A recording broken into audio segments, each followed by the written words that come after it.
వచ్చింది. మేము పబ్లిసిటీ గురించి వచ్చాము, ప్రజలకి తెలియని విషయం తెలియాలని వచ్చాము.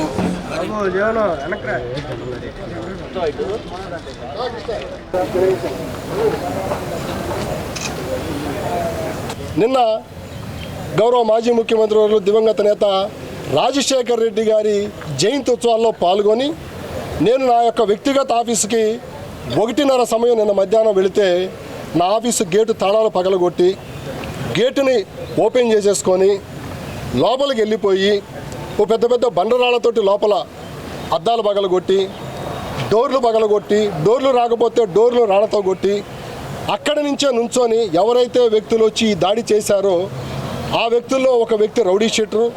ఆ వ్యక్తి అక్కడ నుంచొని అతను ఎవరో పని కట్టుకొని పురమాయించినట్టుగా నువ్వు పోయి పలానా డిప్యూటీ మేయర్ ఆఫీసు పగలగొట్టు, డిప్యూటీ మేయర్ ఆఫీసు మీద దాడి చెయ్యి అని పంపించినట్టుగా అతను బయట నా ఆఫీసు ముందు నుంచొని ఫోన్లో మాట్లాడినటువంటి చిత్రాలను కూడా మేము సీసీ ఫుటేజీలో తీసి నిన్న అరండలపేట సిఐ గారికి ఇవ్వడం జరిగింది, ఇవాళ ఎస్పీ గారికి కూడా ఇవ్వడం జరిగింది.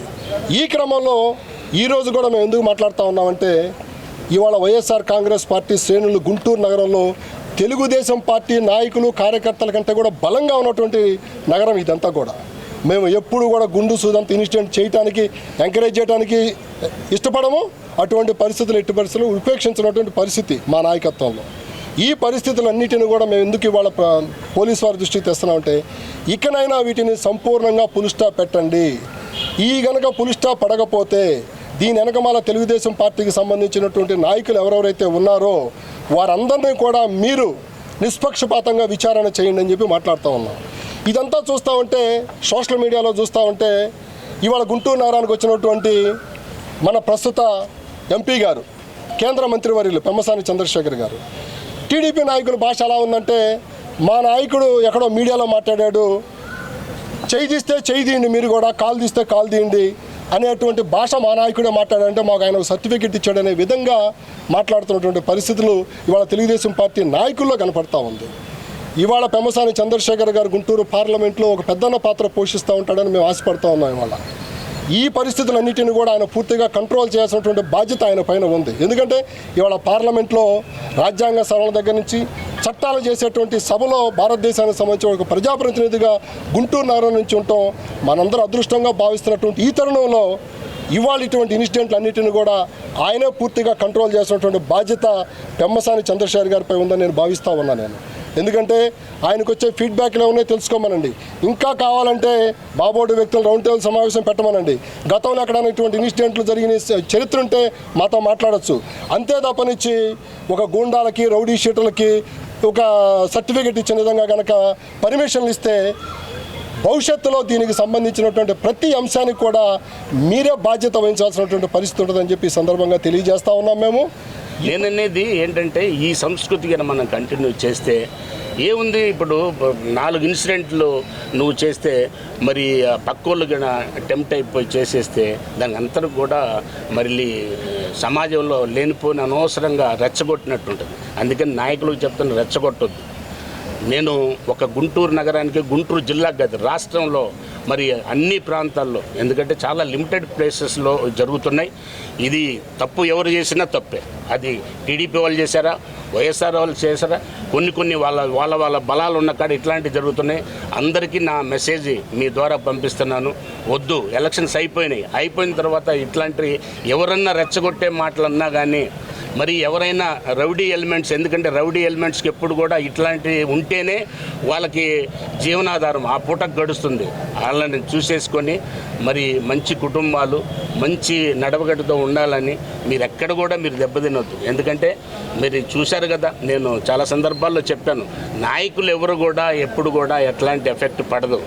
ఎవరైతే మరి దెబ్బ కొడతారో, దెబ్బ కొట్టినోడు జైలుకు పోతాడు, దెబ్బ తిన్నోడు చచ్చేవో లేకపోతే కాళ్ళు చేతులు ఎరగొట్టుకున్నోడు ఉంటాడు, వాడి కుటుంబం రోడ్డును పడుతుంది.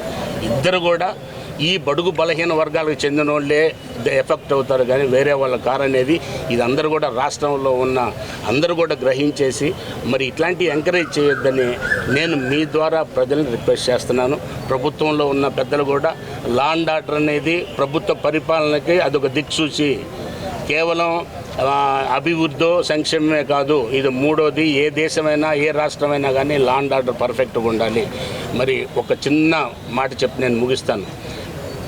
పిఎస్ఆర్ సీతారామాంజనేయులు గారు ఎస్పీగా ఉన్న రోజుల్లో మరి ఒక విధమైన అంతకు ముందు ఎలా ఉంది, ఆ తర్వాత ఎలా ఉంది, ఇప్పటికి కూడా ఆ రౌడీ ఎలిమెంట్స్, రౌడీ షీటర్స్ ఈరోజు కూడా బయటకు రావడానికి భయపడుతుంటారు.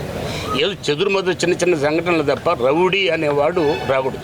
ఇప్పుడు నిన్న సంఘటన చూసినట్టే రౌడీ షీటర్ అని పేరు పెట్టుకొని వచ్చేసిన తర్వాత మేము ఐడెంటిఫై చేసి సీసీ కెమెరాలు ఐడెంటిఫై చేసేసి పోలీస్ స్టేషన్లో ఇచ్చిన తర్వాత అతని మీద ఇంతవరకు ఎట్లాంటి యాక్షన్ లేదంటే ఇట్లాంటిది పోలీస్ ఆఫీసర్స్ని ప్రత్యేకంగా నేను ఒక మరి ఉన్నత పోలీస్ ఆఫీసర్గా ఉండి రిజైన్ చేసి వచ్చాను కాబట్టి నేను చెప్తాను, నా పోలీస్ ఆఫీసర్కి చెప్పేది ఏంటంటే మనకు చట్టంలో అందరూ సమానమే. తప్పు చేసిన వాడిని మీరు సరైన టైంలో సరిగ్గా శిక్షించకపోయినట్టయితే, మరి చట్టాన్ని మీరు కింద ఉల్లంఘించినట్టయితే ఈ జరిగే అవాంతరాలకి పోలీసు కూడా బాధ్యత వహించాల్సి వస్తుందని ఈ సందర్భంగా తెలియపరుచుకుంటూ, ఇలాంటి రాష్ట్రంలో ఎక్కడ కూడా గుంటూరులోనే కాదు ఎక్కడ పునరావృతం కాకూడదని మీ ద్వారా నేను ప్రజలకు తెలియపరుస్తాను.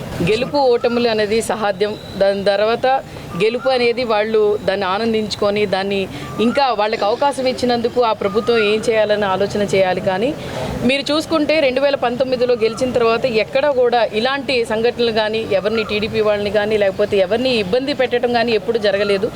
కానీ ఈ ప్రభుత్వం వచ్చిన తర్వాత ఎక్కడ చూసినా కూడా ఈ రాష్ట్రంలో జరిగినట్టుగా ఎక్కడ కూడా నాకు తెలిసినంత వరకు ఎక్కడ జరగలేదు. ఎందుకంటే ఎక్కడికి వెళ్ళినా కూడా ఏ టీవీ ఛానల్ ఓపెన్ చేసినా కూడా లేకపోతే ఏ సోషల్ మీడియాలో ఓపెన్ చేసినా కూడా ఒకటి ఎవరినో హింస పెట్టారు, లేకపోతే ఎవరినో కొట్టారు, పొడిచారు అనేవి ఇవి చాలా ఎక్కువగా జరుగుతున్నాయి. ఎందుకంటే నాయకుడు అనేవాళ్ళు ఎప్పుడు కూడా నాయకత్వాన్ని మంచి దారిలో తీసుకెళ్ళాలి, ఎవరినైనా కూడా సరైన దారిలో తీసుకెళ్ళాలి, ప్రజలకి మంచి చేయాలి, ప్రజలకి అందుబాటులో ఉండాలనే ధోరణిలో ఉండాలి. కానీ ఈ విధమైన అంటే రౌడీజం కానీ గుండాయిజం కానీ ఈ విధమైన కార్యక్రమాలు కానీ లేకపోతే వాళ్ళు ఇంటి మీద పడటం కానీ ఇవన్నీ కార్యక్రమాలు చాలా నాయకులు అనేవాళ్ళు ఎప్పుడు వాళ్ళు దూషించట్లేదు. అందుకోసం వాళ్ళు ఇంకా రెచ్చిపోయి ఇలాంటి కార్యక్రమాలు చేస్తున్నారు. ఖచ్చితంగా దీని గురించి మాత్రం పోలీస్ డిపార్ట్మెంట్ ఖచ్చితంగా యాక్షన్ తీసుకోవాలి.